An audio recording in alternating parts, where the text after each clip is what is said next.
예, 다음은 또 소개해드린 대로 외부 전문가 강연이 있겠습니다.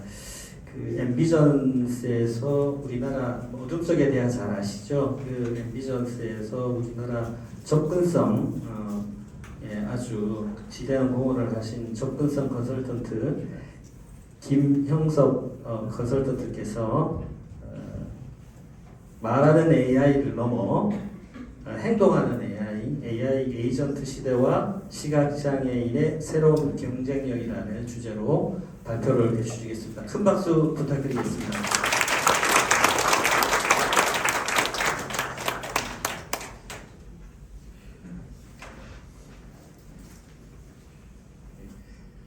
그 15분 하라고 하셔서 지금 타이머를 재고 15분 하도록 하겠습니다.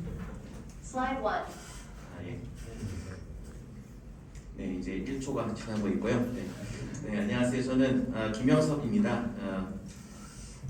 저는 이제 시각장애인 당사자이고요. IT 기술을 통해서 이제 장애의 한계를 극복하고 또 이제 동료 시각장애인 분들에게 실질적인 도움을 좀 되는 삶을 좀 살아봐야 되겠다 뭐 이렇게 이제 생각을 하고 있고요. 저를 이제 초대해 주신 덱스티지 분들에게 다시 한번 감사를 드립니다.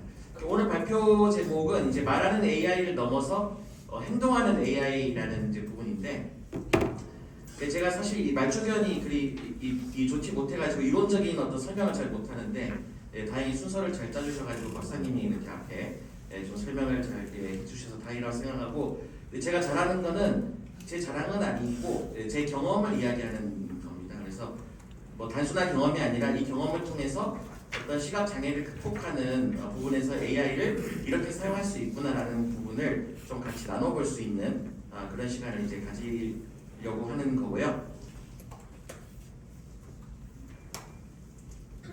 그리고 이 슬라이드가 다음으로 이게 안 넘어가는 것 같은데. Slide 2. Slide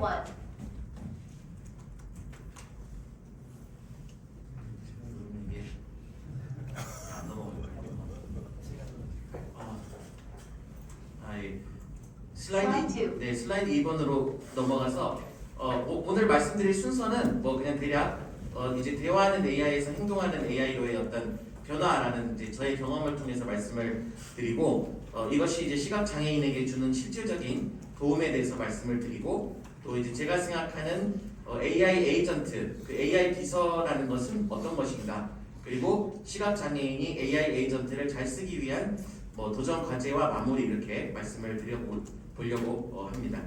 이제 슬라이드 3번으로 넘어가면 Slide 3. 예전에 이제 챗봇은 어떤 정해진 규칙 내에서만 이제 응답한다는 이런 부분인데, 요거는 최상민 박사님께서 이미 설명을 잘 해주셨기 때문에 슬라이드 4번으로 넘어가도록 하겠습니다. Slide 4. 이게 이제 사례가 있는데, 제가 실례로 제가 이제 얼마 전에 이제 이사를 해가지고요. 장애인 그 가스 장애인 할인 경감 신청서를 이제 작성을 해야 할 일이 있었습니다. 그래서 이게 이제 HWP 파일, 한글 파일인데, 이게 이름이라든지 주소 이런 거는 뭐 그냥 이렇게 그 스크린 리더로 직접 써도 되는데, 가장 큰 문제가 이제 이 서명하는 거. 그래서 이거를 서명을 해서 이제 보내야 되는데, 이게 프린트를 직접 해서 이제 서명을 하거나 아니면은 이렇게 그 서명 이미지 파일을 만들어서 이미지 크기에 맞춰서 이제 한글에다 넣어야 되는데, 이게 이제 전면 시각 장애인에게는 상당히 제가 봤을 때는 좀 불가능하다고 봅니다. 그래서 그러니까 이거를 제가 이제 챗GPT라든지 이런 AI한테 생성형 AI한테 부탁을 하면은 이걸 뭐 사인해줘 이러면은 HWP를 직접 이제 본인이 편집할 수 없으니까 네가 직접 해라라고 이렇게 저를 시킨단 말이죠. 저는 직접 해주길 바라는데 당연히 못하죠. 그래서 뭐 이렇게 해서 저렇게 하면 된다라고 이야기는 하지만, 이제 우리가 이제 시각적인 한계 때문에 이런 것들을 사실 이렇게 들으면서 좀 할 수 없는 그런 상황이란 말이죠.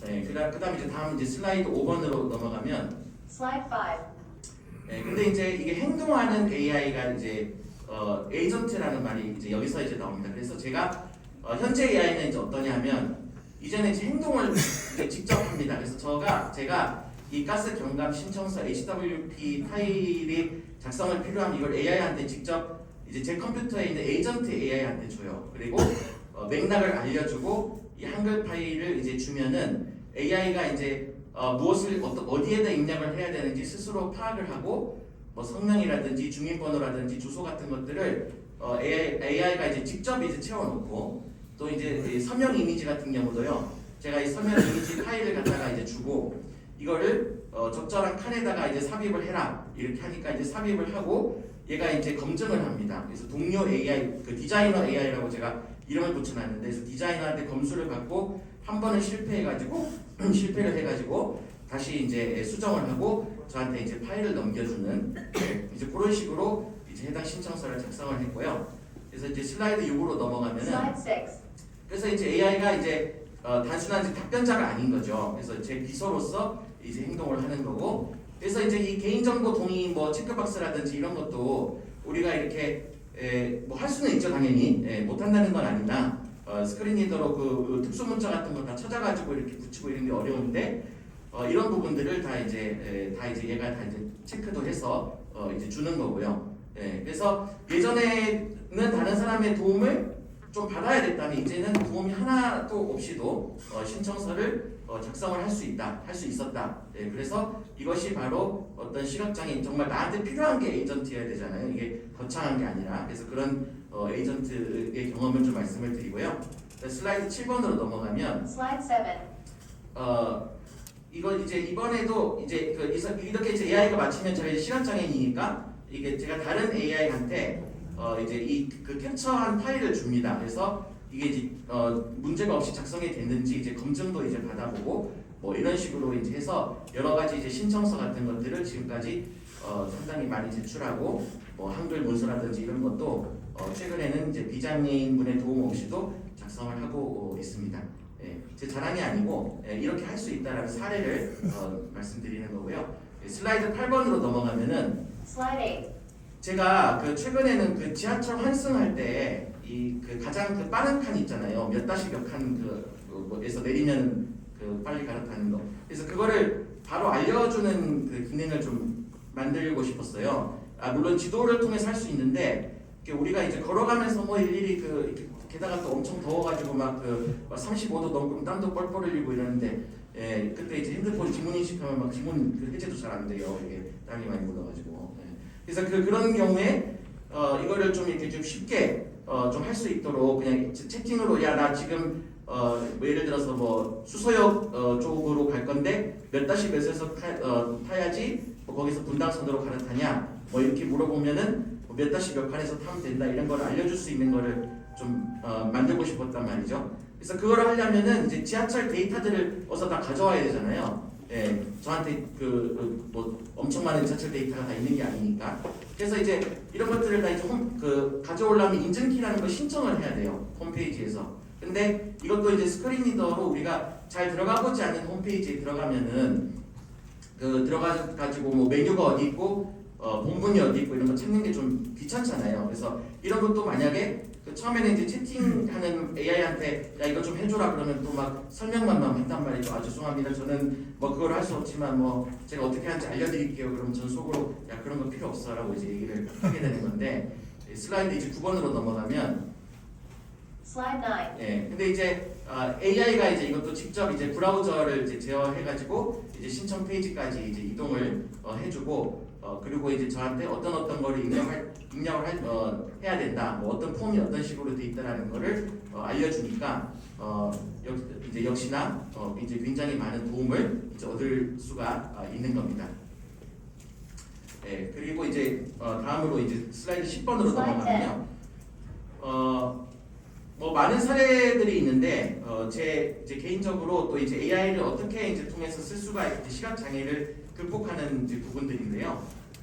시간 관계에서 몇 개만 더 이제 제 경험담 말씀을 드리면은 이제 첫 번째는 이제 서식이 있는 이메일 작성 부분입니다. 그래서 이제 공식 기관의 메일을 보낸다든지 할 때는 뭐 중간에 메일 안에다 표도 삽입을 해야 되고 또 이제 가독성 좋게 뭐 이렇게 제목, 본문, 뭐 강조 표시 등의 이제 스타일을 갖다가 이제 다 입혀서 보내는 게 아무래도 좋죠. 그런데 이게 이제 AI 그 메일 에디터에서는 우리가 이제 서식 적용이 사실 좀 어렵잖아요. 그리고 이거를 한다고 해도 그 뭐 일일이 다 이렇게 확인하고 이런데 시간이 우리 할 일도 많은데 그래서 이런 것도 이제 AI한테 좀 지시를 해가지고 좀 이게 좀 이 서식을 어느 정도는 좀 적용을 해서 이제 메일을 이제 발송하는 부분 이제 그런 거 이제 하고 있고 그다음에 이제 제가 지금 이제 제가 사이버 대학교를 AI 학과라는 사이버 대학교를 다니고 있는데 여기 이제 그 학사 공지가 많아요. 그래서 이런 거라든지 아니면은 과제 같은 것들도 이제 각 과목마다 있는데 그 AI 이것도 에이전트를 하나 만들어 가지고 매일 저녁 7시에 이제 이메일로 학교 공지사항을 이제 저한테 보고를 해줍니다. 그래서 특히 이제 공지사항 같은 경우에 다 표로 돼 있는데 그 이해하기가 좀 음성으로 이렇게 바로 들으면 좀 힘드니까 이거를 좀 풀어가지고 제가 이해하기 쉬운 구조로 재구성을 이제 해줘가지고 이제 좀 시간을 좀 크게 이제 절약을 하고 있고요. 또 이제 멀티미디어 부분에서도 우리가 그 영상 요즘에 뭐는 영상도 많이 이렇게 만들고 하는데 특정 영역을 이렇게 잘라낸다든지 아니면 이제 소리 볼륨을 갖다가 이제 뭐 조절을 한다든지 이런 이제 복잡한 편집 같은 경우에도 이제 툴 없이 AI한테 이제 이 영상을 주고 그다음에 이제 타임라인에 줘야죠. 뭐 모든 걸 알아서 할 수 없으니까 그래서 타임라인에서 뭐 특정 부분을 이제 증폭해라, 잘라내라 뭐 이런 것들을 이제 한다든지 그래서 이런 이 AI 에이전트, AI 비서가 거의 하루에 쓰는 시간이 거의 한 6시간은 넘어가는 것 같고 그래가지고 제가 요즘에 구독료 때문에 제가 안 하던 주식도 얼마 전에 해가지고 제가 구독료가 한 30만 원이 들어가거든요. 근데 23만 원인가 벌었어요. 이번 달에 주식을 해가지고. 그래서 뭐 어쨌든 그런 식으로 이렇게 하고 있고요. 슬라이드 이제 11번으로 넘어가면 슬라이드 행동하는 이 AI 시대에 그러니까 이거는 이제 제 개인적인 생각입니다. 우리가 이제 AI 역량을 강화를 하기 위해서 이제 시각장애인의 맞춤형으로 이제 이 AI를 좀 사용하는 그런 부분들이 많이 나와줬으면 좋겠다는 건 당연한 이야기고 또 넥스트지에서도 그렇고 많이 써주고 계시는데 이게 다 그렇지가 않기 때문에 사실 우리도 이 AI가 일단 이 모든 거를 다 하는 것이 아니라 일단은 사용자가 그 책임 소재 있잖아요. 그러니까 그 사용자의 책임이 한 70%는 가지고 있다라는 마음가짐이 좀 필요할 것 같고요. 특히나 이제 AI가 행동하는 AI이기 때문에 이거를 잘못해버리면은 상당히 난감한 상황이 많이 발생을 하게 됩니다. 그래서 이를 위해서 이제 가장 기본이 되는 게 이 컴퓨터와 그 보조공학기, 그러니까 우리가 이제 뭐 스크린 리더라든지 아니면 이제 저시력 분들도 계시니까 확대라든지 이런 거에 대한 어떤 좀 조작에 대해서는 좀 더 능숙해지면 좋겠다. 저도 마찬가지고. 그래서 이 AI에게 정확한 지시를 내리고 설정을 관리를 하려면 결국 이제 우리가 이 도구를 잘 다뤄야 가능하잖아요. 그래서 채팅만 할 게 아니라서. 그래서 웹페이지 이제 그러니까 접근성이 어느 정도 되어 있는 웹페이지라든지 윈도우 기본 그 프로그램들 있잖아요. 뭐 제어판 이런 거는 정도는 좀 스크린 리더로 사용할 수 있을 정도의 어떤 그 능력이 좀 요구가 좀 돼야 되지 않을까 이런 생각을 좀 하고요. 다음에 이제 슬라이드 12번으로 넘어가면 Slide 12. 두 번째는 이 AI의 어떤 장단점을 명확하게 이 파악을 해야 됩니다. AI가 만능이 아니고요. 뭐 당연한 이야기지만 실패도 너무 많고요. 저는 그러니까 예를 들면 이제 이런 거예요. 저는 이제 시각장애인 그러니까 안내견하고 함께 생활을 하는데 뭐 말이 안 되는 거이지만 안내견한테 무작정 뭐 무슨 버스 정류장에 가자 이렇게 하면은 말이 안 돼 못 가잖아요. 못 가는데 방향을 제가 이제 어느 정도 아는 상태에서 이리 가자 저리 가자 하고 뭐 예를 들어서 뭐 주위에 벤치가 있는 것 같은데 야, 앞에 벤치 좀 찾아봐라 라고 이렇게 시켜가지고 얘가 이제 어디를 잘하고 어디를 잘 못하는 걸 잘 알 수 있다면 굉장히 최고의 호흡을 맞추는 거잖아요. 그래서 AI도 이제 마찬가지라는 얘기고 AI가 이제 잘 하는 범위 내에서 이제 AI를 지시를 하고 또 이제 사용을 해야 된다라는 부분이고 또 이제 예를 들면 또 이런 부분이 있습니다. AI가 이제 행동을 하려면 행동을 잘하게 해야 되잖아요. 그래서 이제 또 안내견 예를 들면 안내견은 이제 그 손잡이 그 하네스를 잡고 가는 거잖아요. 근데 만약에 하네스를 안 채워주고 야 나 좀 잘 좀 안내해줘라 이러면 사실 말이 안 되잖아요. 아무리 똑똑한 그 멍멍이가 온다 하더라도. 그래서 이 AI에게 적절한 도구와 환경을 좀 잘 세팅을 해줄 수 있어야 우리가 이제 이 AI를 사용하는 것이 스트레스가 아니라 정말 시각을 어떤 장애를 극복할 수 있는 어떤 도구로 이제 쓸 수 있다 이런 말씀을 좀 드리고요. 이제 마지막 슬라이드인데요. Slide 13. 나만의 이제 AI 에이전트를 만든다는 것은 AI의 이제 한계와 능력을 잘 이해를 하고 적재적소에 적절한 도구를 이제 사용할 수 있어야 되는 사람이 된다는 뜻이라고 생각을 합니다. 그래서 이 스크린 리더의 숙련도와 AI를 다루는 어떤 여러 역량이 만나면 우리 이제 시각 장애인의 일과 학습이 더 멀리 확장될 수 있을 거라고 생각하고요. 오늘 우리가 이제 이러한 행동하는 AI가 우리 이제 저를 포함한 모든 분들에게 더 넓은 선택지와 독립적인 실행력을 만들어 주기를 진심으로 바라고 경청해 주셔서 감사드립니다.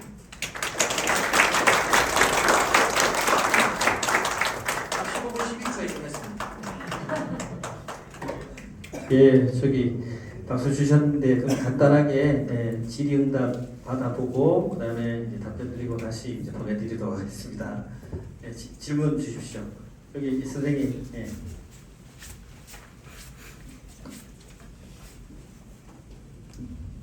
강사님 오늘 강의 잘 들었습니다. 저는 한눈으로 제한적으로 이렇게 AI를 좀 사용을 하는데 확실히 많이 쓰시는데 제가 이제 말씀드리고 싶은 건 일단 제가 이제 시각장애인들이 그걸 활용을 하기 위해서 많이 이제 사용을 해야 되는데 아까 첫 번째도 질문이 드렸는데 아까 30만 원을 낸다는 거는 보통 일반 사용자들이 그 정도 되고 이제 여러 가지 아까 강사님께서 그런 이용하는 것들을 이용하는 건 상당히 부담스러운 부분이 있어서 거기에 대한 어떤 대안 내지는 어떤 방법 같은 거가 좀 우리가 고민해봐야 되지 않나. 그리고 또 하나는 그 에이전트 AI가 장점 여러 가지 잘 활용하시는 부분은 좀 흥미로운데요.